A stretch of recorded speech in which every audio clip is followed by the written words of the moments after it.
When I first met Aiden, I didn't think much of him. He was polite, charming in a quiet sort of way, the kind of man who didn't need to be the loudest voice in the room to make himself known. I had just gotten out of a long-term relationship, and I wasn't looking for anything serious. But somehow, his gentle persistence wore me down. He wasn't flashy or dramatic. He was consistent. He called when he said he would. He listened. He remembered the little things. And then, he told me about Theo, his son. He didn't go into too much detail at first. Just said Theo was 8 years old and lived with his mother, but sometimes stayed with him on weekends. I didn't press. I figured when the time was right, he'd share more. And eventually, he did. Piece by piece, he let me in, told me Theo had epilepsy. Said it was manageable. That the episodes were rare, and the medication kept things under control. That it wasn't a big deal. And I believed him. Because by then, I was already falling in love. Aiden moved quickly. Within the first year, we moved in together. I met Theo soon after, and he was sweet, quiet, with wide eyes that made your heart ache. He didn't talk much, but he drew the most beautiful sketches of birds and castles and strange little dream worlds. I grew to love him quickly. He wasn't just my fiancé's son. He was this gentle soul who trusted me enough to sit beside me in silence for hours. Then, one weekend, Aiden asked me for a huge favor. He said his ex-wife, Madison, had been hospitalized unexpectedly. Some sort of medical emergency, he said vaguely, avoiding eye contact. They don't know if it's her kidneys or something else. I have to fly out there. But I can't take Theo, the stress wouldn't be good for him. He made it sound urgent, like she might not survive the night. So of course I said yes. Of course I told him to go. He kissed me, thanked me, told me he loved me, and then he left. Just like that. And that's when everything began to unravel. The second night he was gone, Theo had a seizure. A full-body, terrifying, unrelenting seizure. I had never seen one in my life. He collapsed right in front of me, his small body twitching, his eyes rolled back, and I froze. I had no idea what to do. I didn't know where his medication was. Aiden never gave me a list of steps to follow. No emergency contacts, nothing. I called 911, barely able to speak through the panic. The paramedics arrived just in time. Theo was rushed to the ER, stabilized, and kept overnight for observation. I stayed with him the entire time, holding his hand while he slept, silently cursing Aiden for not preparing me, for disappearing, for treating this like it was no big deal. I tried calling him. Again and again. No answer. Just voicemail. Hours turned into days. And when I finally got a call back, it wasn't from him. It was from Madison, his ex-wife. And what she told me flipped my world upside down. I didn't even recognize the number when it rang. My hands were still trembling from the hospital stay, from the sheer panic of watching a child nearly die in front of me. I answered on the second ring, expecting Aiden, praying it was him. But the voice on the other end wasn't his. "Hi, is this Amelia?" the woman asked, uncertain. "Yes," I said, heart already thudding. "Who is this?" "It's Madison, Aiden's ex-wife." Everything in me tensed. I thought, maybe she was calling to thank me or update me on her condition.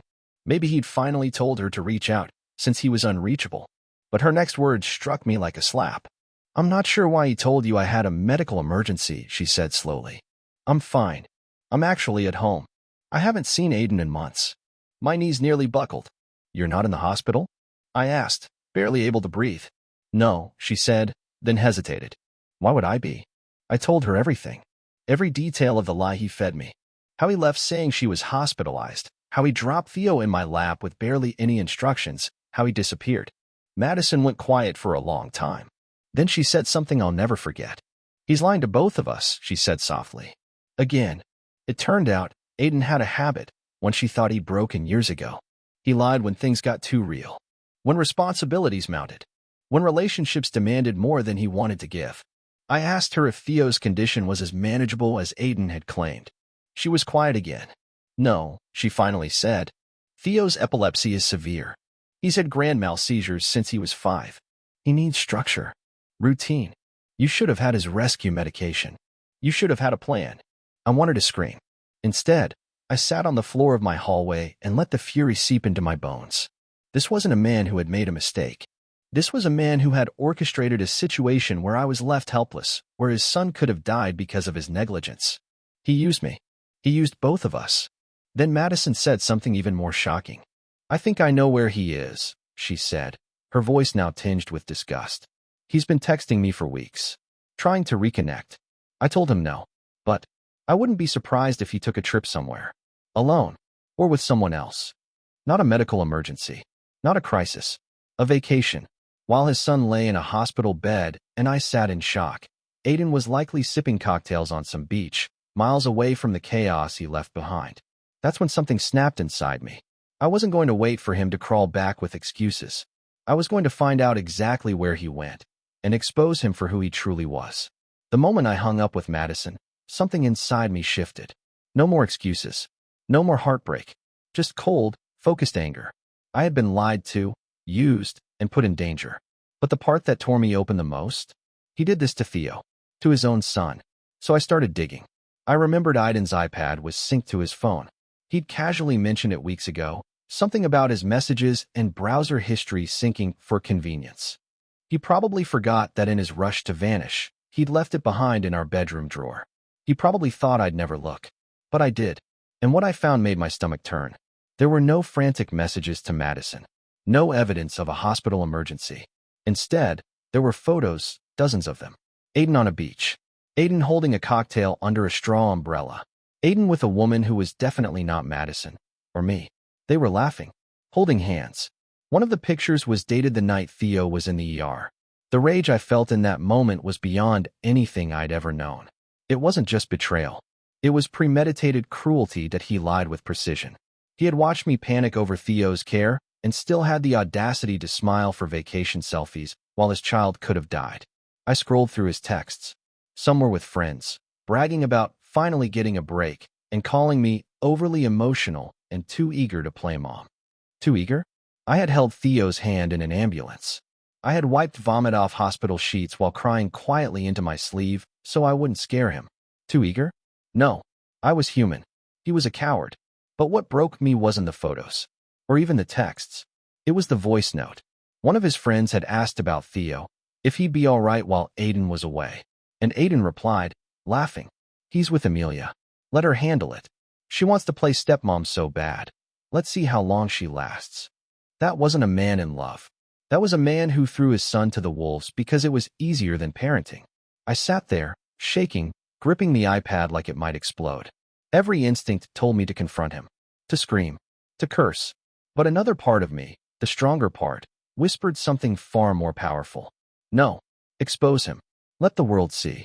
Let him watch it all fall apart, piece by piece. So I gathered screenshots, exported everything, saved the voice message. I backed up photos, timestamps, flight details, booking receipts, every single shred of proof. Because if Aiden wanted to treat life like a vacation while leaving others to clean up the wreckage, then I was going to ruin the fantasy. One post at a time. I didn't sleep that night. Instead, I sat at the kitchen table with my laptop, surrounded by screenshots, folders, notes. Every photo, every message, every breadcrumb of betrayal was neatly organized. My heart was beating fast, not from fear, but from clarity. I had the truth. And now, I was going to weaponize it. First, I wrote a letter. Not to Aiden, not to Madison, but to the world. An open message. A calm, powerful retelling of what had happened. How I was left alone with a medically vulnerable child, without emergency information, while his father vacationed with another woman under the false excuse of a family health crisis. I didn't mention his name at first, just the facts. But then I included the receipts, the images, the date-stamped beach photos, the voice message, and then I posted it on every platform we both used. Facebook, Instagram, a local parenting group where Aiden had once posted glowing pictures of him and Theo, claiming fatherhood is my greatest joy. People were furious, horrified. Comments poured in. Shares skyrocketed. I didn't have to say much else. His own words and actions were enough. By noon, 2 of his colleagues had messaged me, shocked, apologetic, some of them even thanking me. One of them said he had recently brought that same woman from the beach to a company dinner, introducing her as his old college friend. Liar. Again. But I wasn't done. I called CPS. I told them everything. That Theo had suffered a seizure under my care while I was left without medical instructions. That Aiden had vanished without a way to contact him, and knowingly placed his son in danger. They took it seriously. A caseworker came that same afternoon to speak with me. I gave her the hospital reports, the screenshots, even Madison's number. Then, I called a lawyer. It wasn't about suing. Not yet. It was about protecting Theo and making sure Aiden couldn't manipulate the story to cover his tracks. I wanted it documented, officially, that what he did was reckless and dangerous. I wanted consequences. And somewhere in the middle of that chaos, Madison texted me again. I had no idea it was this bad. I'm so sorry. She offered to meet in person. Said she wanted to help. Said she owed me. So we met at a coffee shop, and for the first time, two women betrayed by the same man sat face to face, not as rivals, but as allies. We talked for hours. She told me stories I wish I'd never heard, about how Aiden had checked out as a father the minute Theo's seizures became more frequent, how he resented the medical bills, the appointments, the way people looked at them when Theo had an episode in public, how he once said, "I didn't sign up for this." But he did. He had a child. And he abandoned him, again and again. Madison cried. I cried. And when we left that cafe, we didn't say goodbye. We said, let's fix this. Together. I never thought I'd ally myself with the woman who once shared a life with the man I was engaged to. But there we were, two women who had been lied to, manipulated, left picking up the pieces. And somehow, that gave us strength. Because we weren't just victims anymore. We were witnesses. We were proof. And most importantly, we were Theo's protectors now. Madison and I spent the next week building a timeline. Her notes filled in the blanks I hadn't known. Missed appointments. Unpaid hospital bills. His refusal to learn Theo's seizure protocol. His tendency to check out when things became too intense. She showed me messages she'd saved from the early days, screenshots from when Aiden had ghosted her during one of Theo's first seizures, texting 2 days later from a ski resort. It was a pattern. This wasn't some isolated misstep. It was a lifestyle, and we were done letting it slide. We compiled it all, a full report for CPS, with dates, documents, witness names. Madison even spoke to Theo's school and doctors, alerting them that she was revoking Aiden's permission for unsupervised contact. Then, we did something that took every ounce of courage. We filed for emergency custody restriction. Madison already had primary custody, but this was different. This was about ensuring that Aiden couldn't be alone with Theo, not until a full psychological evaluation, parenting assessment, and legal review were done. And we won, temporarily at first. But it was a start. Meanwhile, Aiden finally resurfaced. Or rather, he tried to. After seeing his name plastered across local Facebook groups, after colleagues began asking him questions, after he returned to an apartment stripped of trust and full of legal letters, he reached out. He texted me. You overreacted. This didn't have to get ugly. I didn't respond. Then came the voicemail. You embarrassed me. You ruined my career. No apology. No concern for Theo. Just his own bruised ego. Madison got a similar message, only nastier. So we did what he hated most. We ignored him. The silence drove him mad. And while he spiraled, we rebuilt. Madison started therapy with Theo, helping him talk through the anxiety and confusion of being passed between parents like baggage. I helped with after-school pickup. Theo even drew a picture of all three of us, me, Madison, and him, standing together holding hands. No Aiden, just the people who stayed. And one night, as we sat eating pizza at Madison's kitchen table, she looked at me and said, we didn't just survive him. We erased his power. And she was right. He could lie. He could whine. He could threaten. But the truth was out. He'd been exposed, not in fury, but in fact. And the boy he abandoned? He was finally safe. If there's one thing I've learned about men like Aiden, it's that they never retreat quietly. They don't disappear into the background. No, when their mask slips, they scramble to put it back on and blame everyone else for the cracks. 2 weeks after the custody order, I received a letter from his attorney. He was suing me for defamation. Apparently, posting his vacation selfies and quoting his own words publicly was damaging to his professional image and an intentional campaign to destroy his reputation. I laughed when I read it. Not because it was funny, but because it was so him. He couldn't bear the world seeing the truth, even when it came straight from his own devices. Madison got a similar letter. Her lawyer smirked when she handed it over. He's bluffing, the lawyer said. But if he wants to play dirty, we can dig deeper. And dig we did. What began as defense turned into discovery. It started small, a few inconsistencies in his financials. Then, an old report from HR at his previous company, something about misconduct. Then another, a former girlfriend who came forward quietly to Madison through a mutual friend. She told her story, and it was horrifyingly familiar. Lies, disappearances, emotional manipulation. The moment she mentioned, "He left me with his dog for 2 weeks claiming his mother was dying," I knew this man had a script. He didn't just lie. He recycled lies. And now, they were catching up with him. By the time the court hearing came around for his defamation suit, our lawyers walked in with thick folders, not just defending our right to speak, but exposing patterns of negligence, deceit, and abandonment. His lawyer looked exhausted. Aiden showed up in a wrinkled shirt, fake confidence barely holding him together. He avoided my eyes. When our lawyer began reading the voice message aloud in court, let her handle it. She wants to play stepmom so bad. I watched him flinch. The judge asked one question. "Mr. Blake, are you denying these statements came from your device?" He stammered. And then, silence. Case dismissed. Not only that, but the judge issued a statement warning him against further legal intimidation. In the moment court adjourned, 2 reporters who had quietly attended approached Madison and me in the hallway. One had been following the story through social media. The other had received anonymous tips about his former workplace issues. Neither of us spoke to them on record. But something told me Aiden's empire of lies wasn't just crumbling. It was imploding. He wanted silence. But instead, he got exposure. And the more he clawed back, the more truth spilled out. This wasn't just our story anymore. It was a warning to everyone who ever trusted him. In the months that followed the lawsuit disaster, something unexpected happened. My life slowed down. The chaos that had once felt like a storm tearing through my every breath finally began to settle.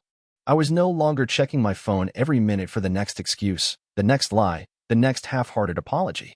There was peace. And in that stillness, I found something I didn't expect. Joy. Theo was still coming over often.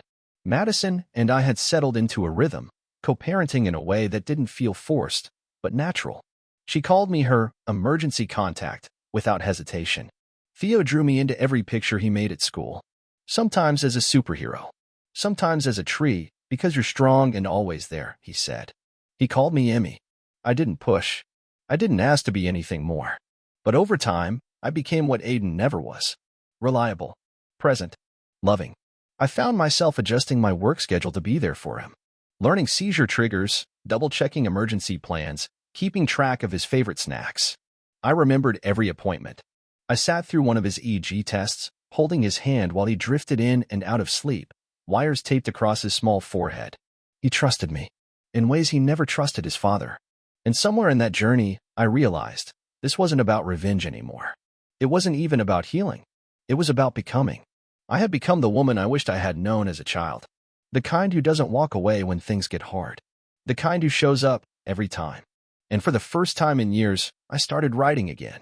Short stories, essays, even a blog post, anonymously, about medical parenting, blended families, and what it means to choose love over biology. The responses were overwhelming. Other women shared their stories. Some who had been left by partners, others who had stepped into mother roles and were terrified of doing it wrong. And I told them what I told myself every night. You don't have to be perfect. You just have to be present. Aiden, as far as we knew, had moved to a new city. Word was he was staying with a cousin, trying to rebuild. He posted occasionally vague quotes about loyalty and starting over. But he never contacted Theo again. Not once. He disappeared the way cowards often do, not in a blaze of apology, but in the quiet vacuum of avoidance. And while he faded, we flourished. Madison even started dating again slowly, cautiously. I helped babysit during her rare nights out. We were a family. Unconventional, maybe, but strong, whole, honest. And when Theo got up in front of his Class 4 family day, he held up a drawing of 3 people and said, "This is my mom. And this is Emmy. She saved me." I didn't cry until I got home. Because the truth is, he saved me too. He gave my pain purpose. He gave my silence a voice. He gave my life a reason to fight back and love harder than I ever thought possible. People always ask what justice looks like in stories like mine. Is it the courtroom win? The public exposure? The moment you finally say the words they never expected to hear? Maybe. For a while, I thought that too.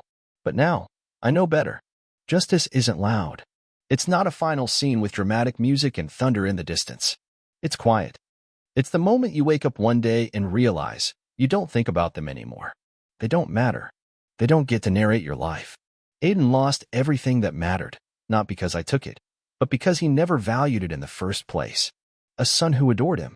A partner who believed in him. A life filled with second chances. He squandered it all for convenience. He thought lies were easier than truth.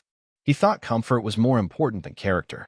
He thought people like me, like Madison, would stay silent forever. He was wrong. And now? I'm not bitter.